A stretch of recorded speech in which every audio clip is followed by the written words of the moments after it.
Hello everyone, this is Tiana Shoei and welcome to the Made to Conquer podcast.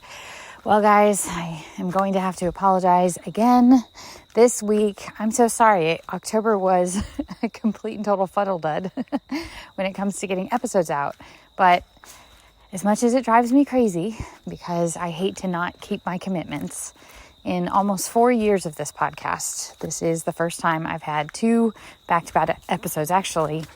Any episode. I've managed to get every episode out over the past 4 years where I just haven't had the capacity to do it. So I'm going to give myself a pass. I hope you guys will too for the month of October. I apologize. In addition to just kind of getting back on my feet after being without power and running water for almost a week during the aftermath of Hurricane Helene, I had to turn around and get on the road for a couple of business trips that were back to back. And that is unfortunately what is preventing me from being able to record this podcast. I just have had no time at all to do any of this. And I'm barely able to get my suitcase packed and repacked in between visits. So it just happens to be a very uniquely busy time. So if you hear rustling in the background, it's because I'm literally recording this while walking Pip on the trails in the backyard because I'm so strapped for time right now. So I really do hope that you guys will please just forgive me and understand that I love this podcast. I'm very committed to it, but there are sometimes circumstances beyond my control that make it so. Like these past 2 episodes, I just can't put out the kind of episode I was hoping. But with that being said, that doesn't mean that I don't want to share a couple things with you guys. So couple quick announcements. We got Heather's most recent blog post out and it's absolutely beautiful. So if you don't go on the Made to Conquer podcast website and read the blogs, I highly encourage you to. Heather writes beautiful blogs. They only take a few minutes to read, but they will definitely bless you. So you can find that on madetoconquerpodcast.com. And we are still having the Monday night Learn the Bible in 24 Hours Bible study led by Noemi. And then Val and Amanda are doing the last Thursday of the month prayer meetings. So all of this you can find on the Made to Conquer podcast website. So I just want you guys to stay connected and encouraged. We've got some great opportunities to fellowship with the Made to Conquer group and don't want you guys to miss that. So on the personal front, I'll give you guys a quick update on Samantha. She is doing and feeling really good. She has finished all of her chemotherapy and radiation. And she is feeling very well, given the fact that, obviously the goal of the past 6 weeks was to, poison the cancer. So she's feeling really well. And I'm happy to say that her and her husband, Lucas, and their 4 kids went down to Orlando, right in the middle of Hurricane Milton, which of course had Cassie and I, who were not down in Orlando with them and my parents, very worried, but they were fine through Hurricane Milton. And the main reason that they went was to go down to Disney, take the kids there, and Universal Studios Orlando, just to knock some bucket list items off. So that way Samantha is balancing, her fight with cancer with also living her life and doing things and making memories with the kids. So they had a lot of fun and survived the hurricane, which was the most important part of all of that. So I mentioned in the last episode about the fact that she was going to the Brzezinski Clinic, and unfortunately, after their visit there, for those of you who read the Helping Hands newsletter that Lucas puts out, you can find a link for that on the website if you want to sign up for it. Anybody can sign up for it, but you do have to request access, and then you can be included on the email list. But they did discover that the Brzezinski Clinic was not a good fit for them.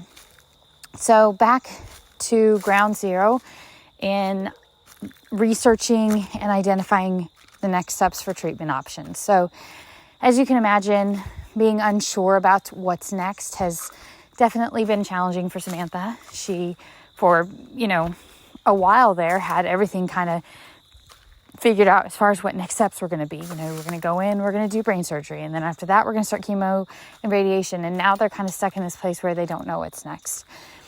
So they're still praying and really seeking the Lord.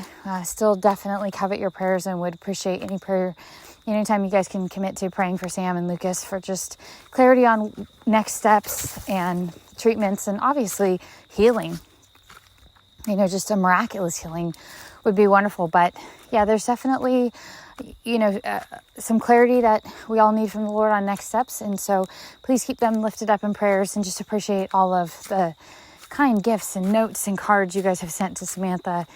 While she doesn't have capacity to write everybody back and thank everybody, because she got all that while she was in the middle of therapy, she has continued to express gratitude to me for the Made to Conquer group. And she was overwhelmed by the amount of support she got from this group. So she said she just, she would cry every time she talked about it. So thank you guys so much for that.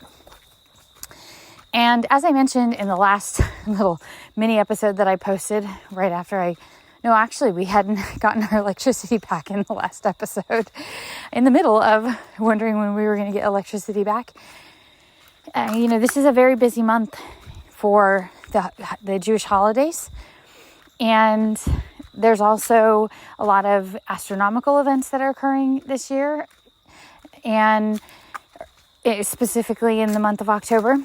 And obviously things as far as dealing with Iran's proxies, Hezbollah and Hamas, are heating up. And just wanted to remind you to continue to pray for the people of Israel. They are surrounded by enemies on all sides, but God has just divinely protected them so far. It has been miraculous to watch. So it is going to be quite an amazing month, I believe, as we watch God continue to divinely protect Israel. Let me just give you an example of one of the most amazing miracles that we recently saw. I apologize, I don't remember the exact date, but about a week ago, and I'm recording this on Friday, October 11th, so it's also Yom Kippur. My Jewish friends are all fasting right now for Yom Kippur. But about a week ago, Iran sent a heavy barrage of rockets to Israel, and there were only 3 people who died as a result of those rocket launches. Ironically enough, they were terrorists, Iranian terrorists, or proxy terrorists as well. And so the irony of the whole situation is that the only people that Iran's rockets actually harmed were their own terrorists. And one of them was illegally in the country of Israel there to commit acts of terror. And honestly, a piece of the rocket fell on him and killed him. So we're watching miracles that are hard to really comprehend for those of us who are listening to this in the West, because we haven't, thankfully, had to live in a world where rockets are constantly being fired at us, and we have bomb shelters and have to know, when we hear the sound of the alarm, to go to our bomb shelter. That is a very tense situation to live in if you are an Israeli, and we take that for granted. But to have rockets from Iran, a barrage of them come, and the only human life that they took were their own people, that's a very huge miracle. And so I don't want to undermine or overlook that. And then lastly, I'll just say this, let's continue to pray for this election and what's coming, and just pray for our nation.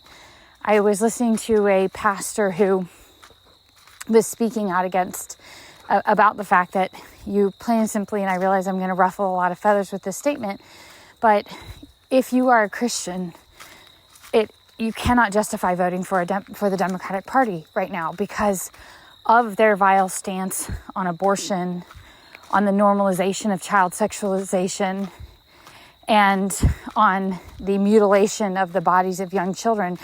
The policies that they adhere to are so demonic in so many ways. And he was just addressing that.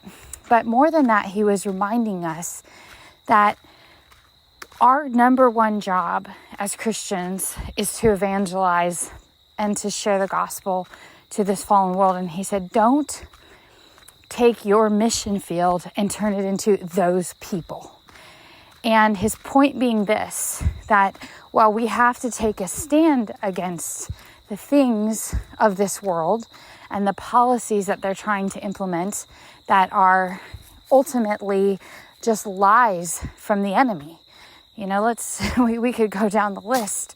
My body, my choice, while, killing an innocent baby in the womb, and this normalization of mutilating your body for transgenderism, which just continues to actually cause further mental harm and physical harm to the poor victims of this ideology. And so it's not that Christians take a stand against these things because we hate or we're bigoted or we're closed-minded, but on the contrary, it is because we understand that all of these things ultimately lead to more pain and suffering, regardless of what the packaging comes in, right? So, these things all come in pretty packages with pretty bows, but when you open them up and you ingest them, it's poison. And that's why Christians have to take a stand against it. But the point that this pastor was making is just because we have to take a stand against these positions and policies does not mean that we need to turn our mission field into our enemies. We need to turn these into the people we are loving and ministering to and sharing the gospel to. We are not of this world, but we are in this world. So we do not partake of their things, but we love them and show them that there's a better way and that there's freedom and love and hope found in Jesus Christ. So on that note, I will leave you with this very short podcast. Again, thank you for understanding. I'm sorry. I genuinely wish I had capacity to do more, but I'm going to be lucky if I can get my suitcase unpacked and repacked in time for my next trip. I'm dealing with time crunches. I'm multitasking right now, but I do just want to close with this following psalm. And once again, just thank you guys again for all of your support over the many years that Made to Conquer has been a podcast. And appreciate you guys understanding that it's not that this is not important to me. It's just a capacity issue. Alrighty, guys. Turn with me, if you will, to Psalm 119. I figured since I can't record a podcast episode, I will just read all of Psalm 119 to you right now. Some of you are getting my joke, because if you know Psalm 119, we would be here for a very long time if I tried to read the entire psalm. It is the longest chapter in the Bible. It is also the longest psalm in the Bible, and it has 100, and I'm turning to the end of the psalm so I can tell you exactly how many. It has 176 verses. That was my bad joke for the day. But we are going to read from a portion of Psalm 119. We're going to read from Psalm 119, starting in verse 41. Let your mercies come also to me, O Lord, your salvation according to your word. So shall I have an answer for him who reproaches me. For I trust in your word. And take not the word of truth utterly out of my mouth, for I have hoped in your ordinances. So I shall keep your law continually, forever and ever. And I will walk at liberty, for I see your precepts. I will speak of your testimonies also before kings, and will not be ashamed. And I will delight myself in your commandments, which I love. My hands will also lift up to your commandments, which I love. And I will meditate on your statutes. I hope you enjoyed that short little excerpt from Psalm 119. Next time I'll just read the whole psalm to you. Just kidding. Maybe I will one day. I don't know. It would take a big glass of water and a lot of patience to get through that psalm without being tongue-tied multiple times over. But thank you guys. Appreciate you guys. And I am hoping that November allows me to continue our journey through the book of Philippians. I'm going to do everything in my power to make sure that it does. And it should be a little bit slower from a travel perspective, which will help. Alrighty, guys. Go out there and show the world the love of our Savior.